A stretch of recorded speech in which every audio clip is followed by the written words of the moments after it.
que soc representante, diuen que soc agent, diuen que soc distribuïdora, però jo crec que soc com una promotora cultural, m'agrada molt. M'he intentat especialitzar en el que serien artistes que treballen fora de lo no convencional i més enllà de vendre els seus bolos, el que intento és difondre i promoure la feina que fan. A part de promoure una sèrie d'inquietuds i de maneres de fer i de concebre un espectacle i de com s'arriba fins a concebre aquest espectacle. Un tipus de gent i de generació que no fan adaptacions de textos i fan versions, parteixen del full en blanc.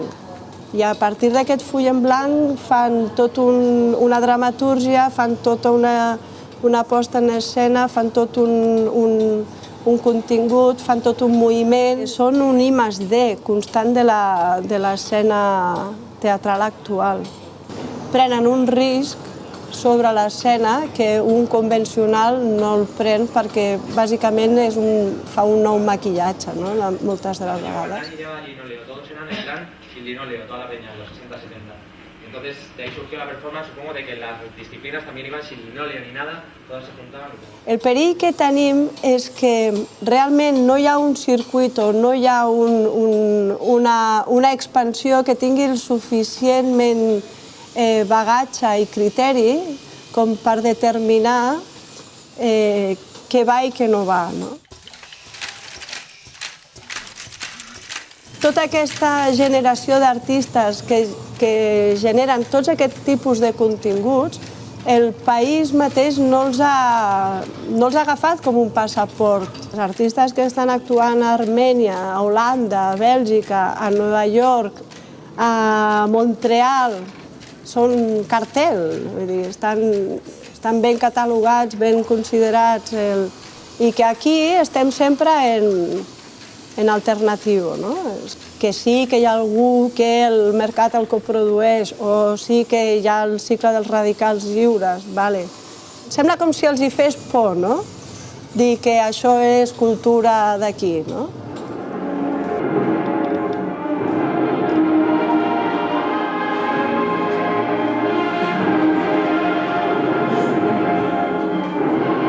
Com després d'haver-te fet totes les alternatives, tot l'underground i tot el post-underground, com passes a primera divisió, no? Em tinc que passar 25 anys als radicals lliures o quan faig el salt, no?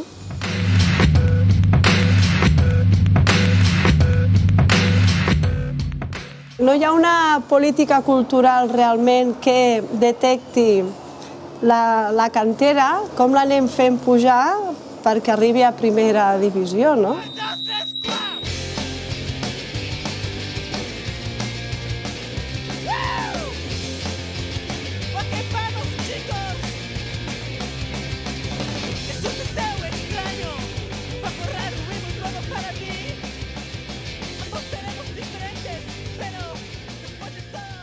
Hi ha molt desconeixement del que passa pel concepte d'invisibilitat. És a dir, només es parla d'un tipus de gent i d'un tipus de contingut. Aquí vam tindre en els 80 tot el moviment d'expansió de la Fura i comediants, i després ha hagut tota aquesta avalanxa del teatre de text, del teatre català, el teatre d'autor i tot això, que una mica hem primat això per l'altre sense donar-nos en compte de quin era realment el passaport que ens obria fora.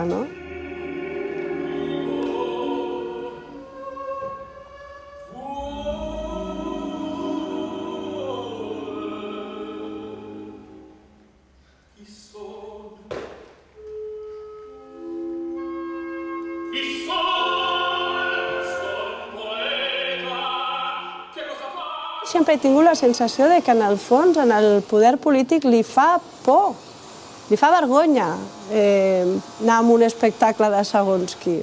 Per què ens ha de fer por que de sobte un teatre nacional amb un T6 toqui 3 de text i 3 d'aquests que despunten? A més, hi ha una realitat, els hi faci mal a qui li hagi de fer, és a dir, tu mires la projecció internacional que té tota aquesta generació versus els altres i és escalofriant.